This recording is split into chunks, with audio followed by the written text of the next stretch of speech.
Я думаю, что я стал членом Toastmasters России с 1 апреля или с 1 марта 2020 год. Это примерно скоро будет год. Да, почти год. Okay. How many mentees do you have at the moment? Okay. Right now, I am officially mentoring 2 people, you, 3 people, you, and then Maria Kalugina, and then there's another lady in Autour-du-Mont. But in reality, it's only you, because Maria, I heard she's very busy, and the other lady in Autour-du-Mont, we have never even met. So, 1 mentee.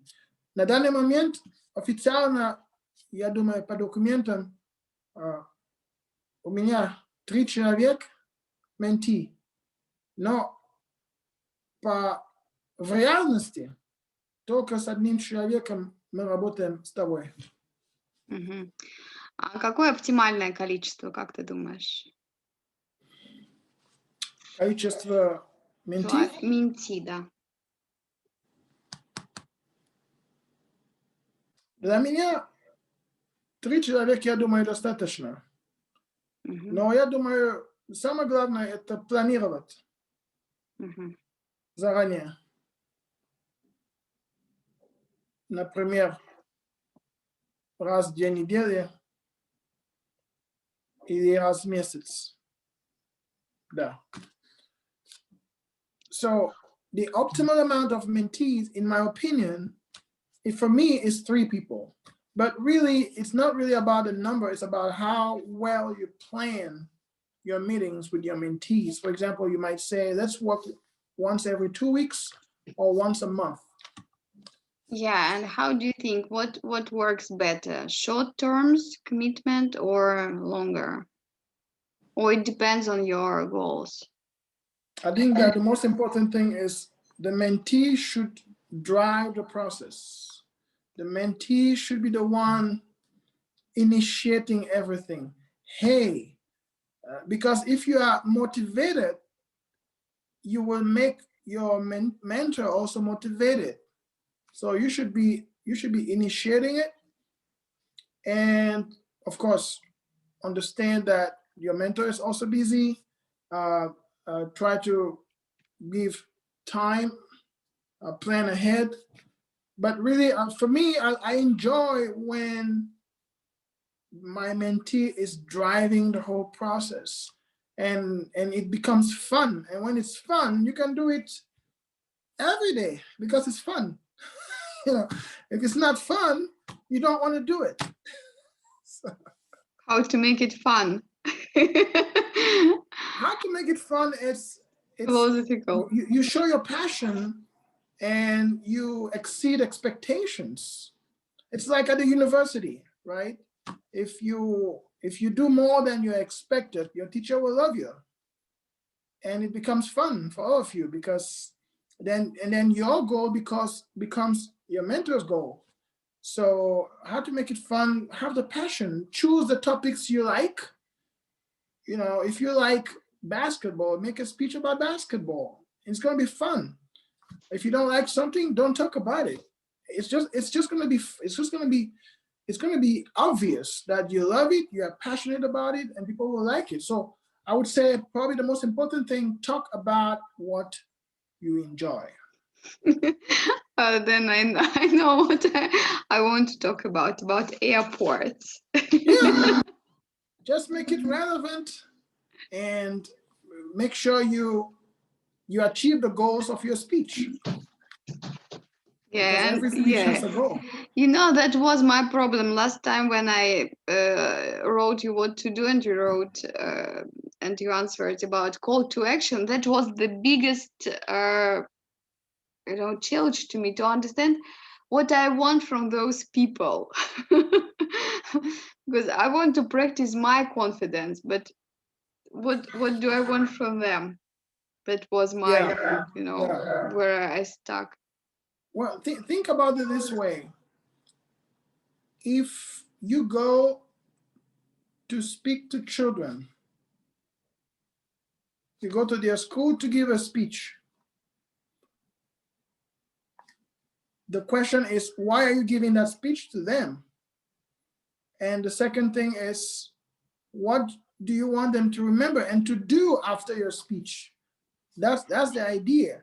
You don't want people to forget your speech when you finish speaking, right? You want people to remember it and to do something about it. That's what you call to action.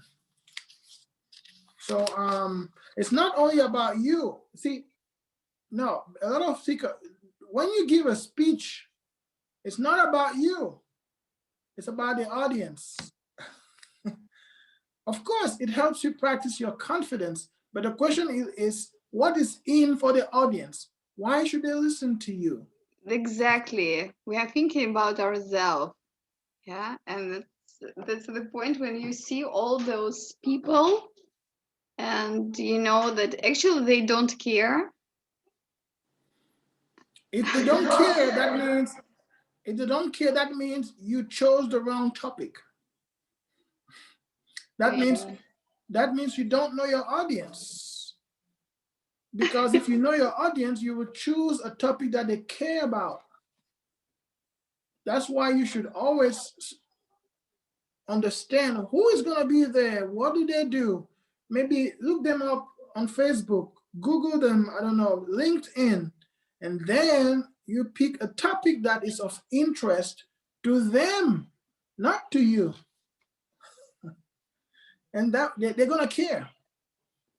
And then you can engage them a little bit. You can call them by names. Oh, hey, Marcus, I know you do this, you do that. You engage them more. Yes, but should it be fun for you or for your audience? For your Sometimes audience. it's for the For your audience. audience. But you should find a way to make it fun for you as well. But your audience is more important than you when you give a speech. Okay. It's like if you're a salesperson, your audience is your customer. Who is more important, your customer or you? Your customer. We often forget about it. That's it. And that's why it becomes boring because you are so passionate and you love it. You love it. But guess what? They don't care. They don't And care. that's not good. If they don't care, that means you didn't do your homework well. You should choose a topic that they care about. For example, if you are going to talk to parents, choose a topic related to children because you know they are parents. Maybe how to be your son's best friend, for example. Okay? They're going to care because they have kids. But if you talk about how to go to the moon, who cares? About they have problems with kids. I don't want to go to the moon. I have my boy here. They don't care. Yeah. That's the idea. Okay, next question. What exactly do you do as a mentor? So, as a mentor, I help the mentee, in your case, you, to achieve the goals of your speech. Because when you have a speech, there is an evaluation form. Yeah. And there is a project summary. And on the evaluation form, somebody evaluates you, and there are some criteria, and there is a clear goal. Okay. So there's a purpose. I help the mentee achieve the purpose of the speech. That's the final result. But before you do that, you have to learn to craft, to plan the content of your speech. That's how you start. It's like a puzzle. So the elements are, number one, why are you giving the speech? Number two, who is your audience? Do you know your audience? Because if you know your audience, then you're going to know their interest. You're going to pick a topic that is interesting to them. Number 3, what is the structure of your presentation? It can be chronological, 10 years ago, 5 years ago, today. It can be comparison, like what you're going to do in your event. You can compare things. In this case, I think you should compare Russia, Ukraine, and Poland. It's a different structure. You're comparing things. Okay, so that's the structure. And then you have a call to action. So after people listen to you, what do you want them to do? And then you also have things like body language, using props. Maybe you're going to bring a cup. Sorry about that. Maybe you're going to use a cup to deliver a message better. Maybe you're going to use stapling machine. So all these are in the delivery. Vocal variety. Hello, how are you? Hello, how are you? It's not the same thing. It's the same words, but it's not the same thing. It's not the same emotional. So that's what I do. Help the mentee structure, prepare the content of the top of the speech, and then deliver the speech and achieve the purpose of the speech. Okay, I mean, how do you do that? Okay, what do you help? Yeah, you help with crafting and deliver. But in my case, yeah, I write you some questions or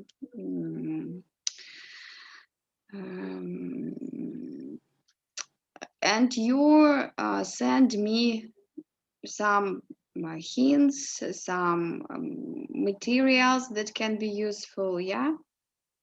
So what I try to do is, as much as possible, I try to use your ideas, not my ideas. Because if you use my idea, then it's not your speech, it's my speech, right? So that's why number 1, I say, send me your thoughts on the paper. And we start from there. And now I try to fix, maybe there's a grammar problem, maybe there's a wrong word, and then I try to help by having the correct logical structure. From there now, we start adding maybe more ideas. Maybe sometimes you give information that is not needed. I say, cut this out. You also have to remember about the time limit. That's very important. So starting from your ideas, we put them in order logically. We add information like stories, statistics. Now, that's the first stage. The second stage is you need to rehearse it. You now need to feel it. You now need to deliver it. That's why I always tell you, now send me the video. Yeah. And for me, that's really the most important thing, because that is when you can see what other people see. You will see yourself and you see what they see. Oops. I'm sorry. Let me just connect my battery. Yeah, sure. I have 10% left here. Okay. Oops. I'm sorry. I'm just gonna hold it like this. So after that, when you send me the video, I always ask you, well, how do you feel about it? What do you think? And sometimes you can see the mistakes, the problems yourself. You can fix it yourself. And from there, it's not going to be perfect. You try to do it 2-3 times, because we don't have time. You have a daughter. People have different things, lots of things to do. And I wish you good luck, and you go deliver the speech. That's my approach. Окей. Когда ты начал быть ментором? Вот ты с марта или с мая присоединился к Toastbuster? Когда ты стал ментором? И когда ты считаешь, можно начинать быть ментором? Мой опыт менторства, то есть помогать другим, это начал, когда еще в нефтегаз работал. Это был не Toastmaster, но это аналогичный опыт, потому что молодой инженер приходит, его надо обучать иногда, показать, как что делать. Это был первый опыт, это лет 10 назад. А Toastmasters это примерно, когда я почти закончил первый путь. Примерно. Меня уже Алина, по-моему, предлагала. Да. По-моему, 4-й уровень я был уже. Если я не ошибаюсь, да. И поэтому я считаю, что да, действительно, нужно самому пройти 3, я думаю, минимум уровня, чтобы ты сам прошел через этот опыт, а потом уже передать этот опыт. То есть с 3-го уровня можно так вот уже. Да, особенно здесь в России людей не хватает. Людей не хватает. Если в других странах с 3-го уровня, наверное, тебя никто, ты все, потому что там хватает людей, полно людей. И такой проблемы дефицита нету. Да? Например, я тоже выступаю часто в Соединенных Штатах, в Канаде. И там Тостмастер существует давным-давно. И очень много членов, очень много клубов. Да, а почему в России так мало, как ты думаешь? Почему проблема вот с... Самое главное, английский не официальный язык, во-первых. Окей, но есть же русскоязычные. Ну, хотя мало, да, информация основная на английском, да? Ты имеешь в виду сайт? Да, это во-первых. Во-вторых, как раз публичное выступление, я считаю, это не российское, это не входит в российскую культуру, что говорить с публикой и так далее. Мы начинаем это уже в школе, это предмет, публичное выступление. Это предмет как математика, как физика, есть отдельные клубы. Я слушаю много случаев в России, когда человек самый первый раз в жизни выступает перед людьми, когда он защищает диплом в университете. Первый раз в жизни. То есть это не входит в культуру в России. Ну, не так, чтобы прям первый раз в жизни, потому что есть какие-то доклады, которые ты делаешь в институте. Но Да? на каких-то факультативах. То у меня это было, я помню, какие-то нужно было делать там.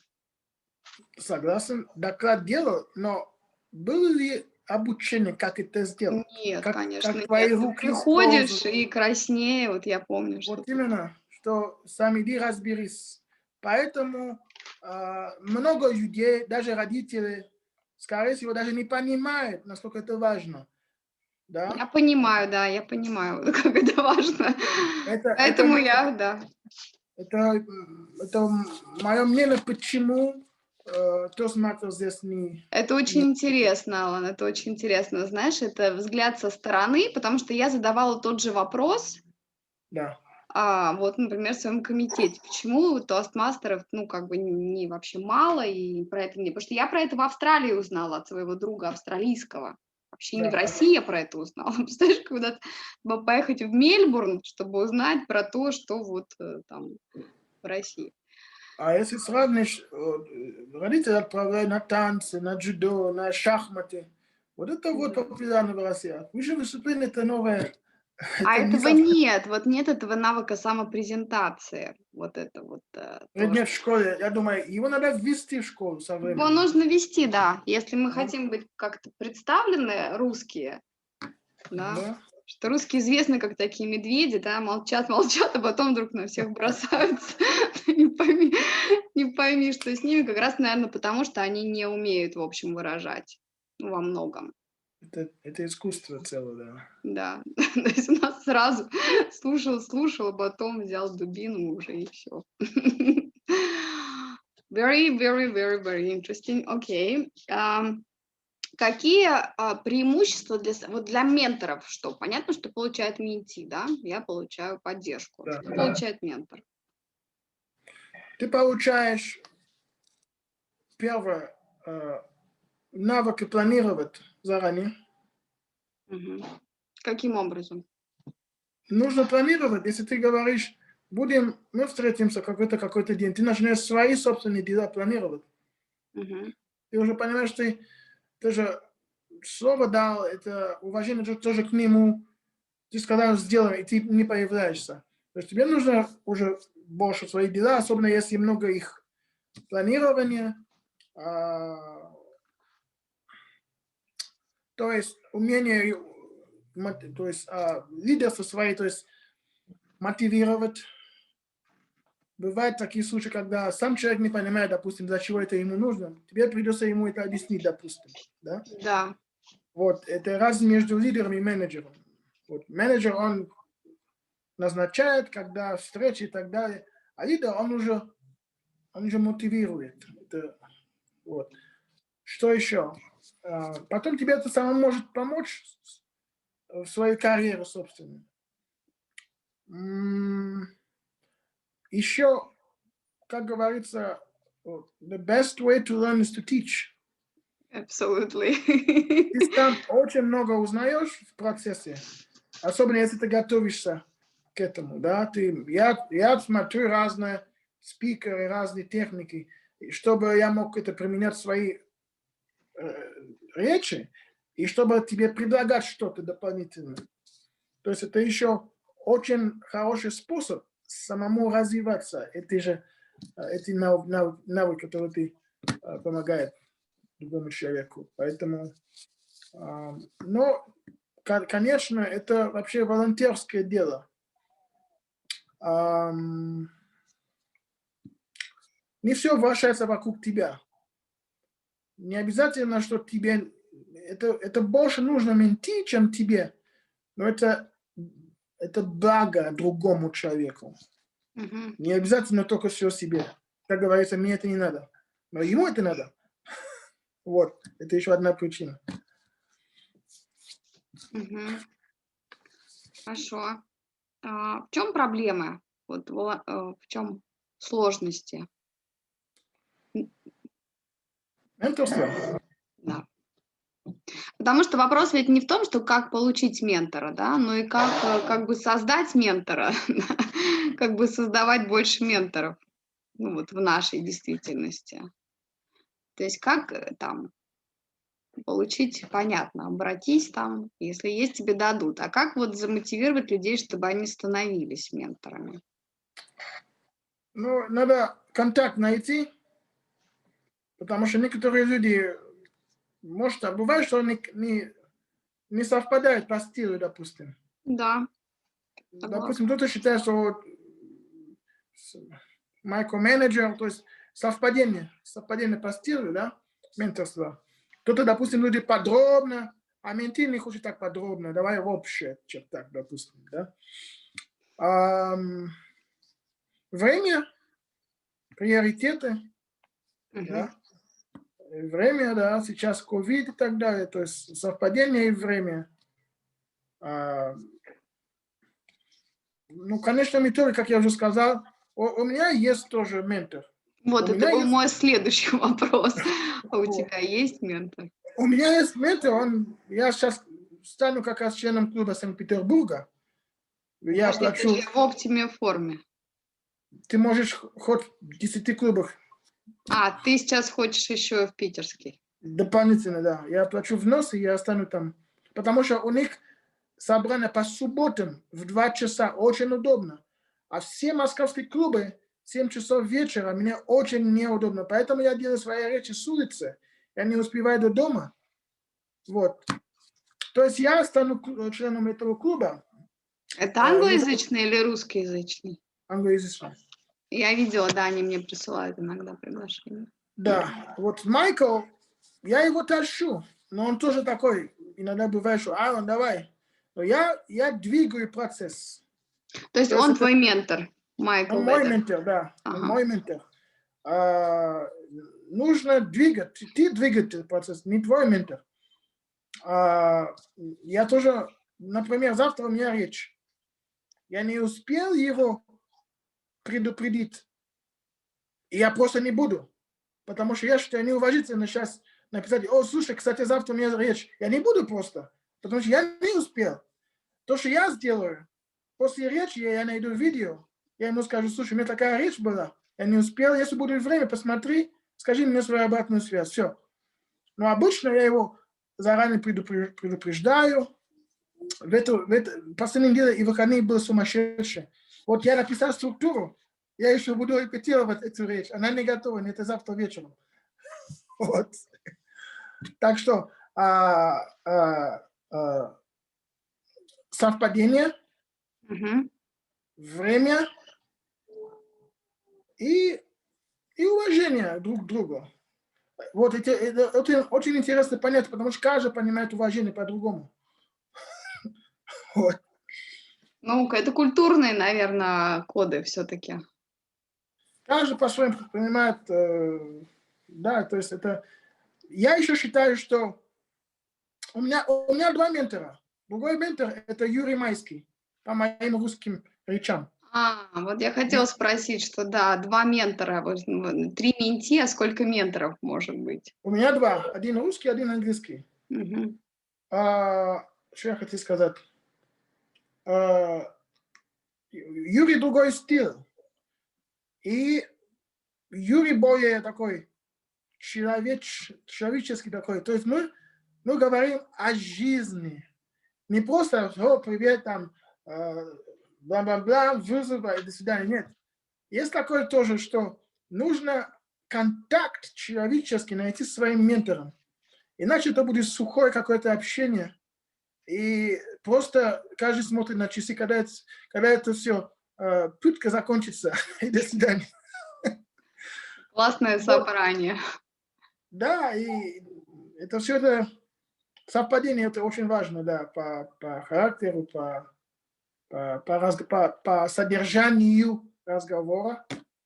Кроме, конечно, нужно заниматься делом, но я думаю, что не только. Надо тоже говорить, как дела и так далее.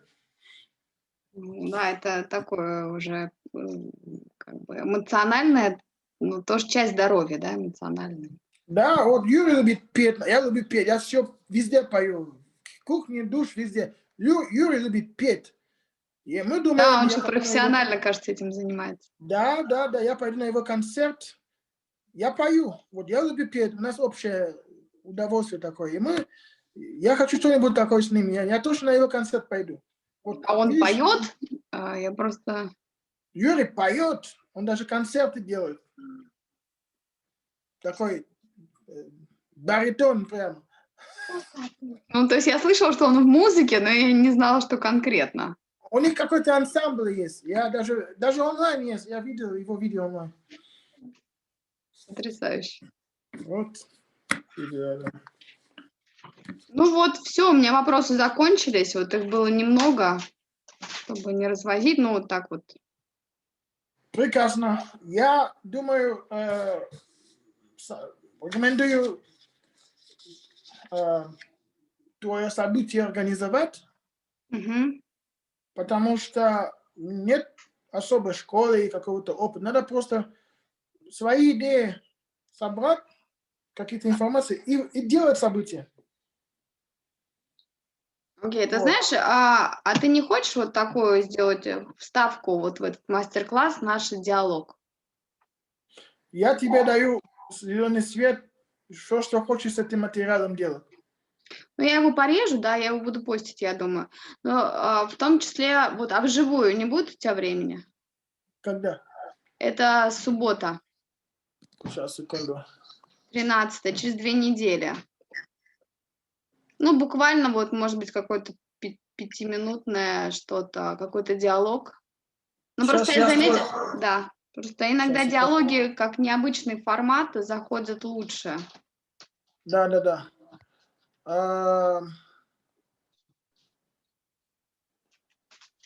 Секунду. Суббота. Я развелся, я начинаю новые отношения. Поздравляю. Да, спасибо. И мы с этой девушкой в выходные обычно вместе. Однако у меня же свой телефон, то есть я могу де-факто с любой точки если выходить есть интернет, на связь. Да, даже если мы, неважно, в области, я могу слушать, Эми, 10 минут, она поймет, я выхожу, и, пожалуйста, поддержу, я могу. Да, давай. Да-да-да. Могу. Давай, супер. Ну вот давай я вот спрошу что-то из этого. Да, вот, может быть, про преимущество для ментора. Да. И про вот мне понравилось про вот это, про навык самопрезентации. Это, конечно, не совсем относится к менторству, но... Да. Вот смотри, пришли мне следующую информацию. Чтобы я готовил грамотные и короткие ответы. Мгм. То есть не, как говорится, не лить воду, а по существу четко. Мгм. Хорошо, напишу. Вот 2-3 вопроса, которые ты мне задашь. И день, и ссылку. Окей, хорошо. Я буду готов. Да. Найду тихое Да. место с хорошим фоном. Да, там где-то с 10 до 3, но я еще не знаю адженду, поэтому... Окей, я готов. Выйду на связь. Все,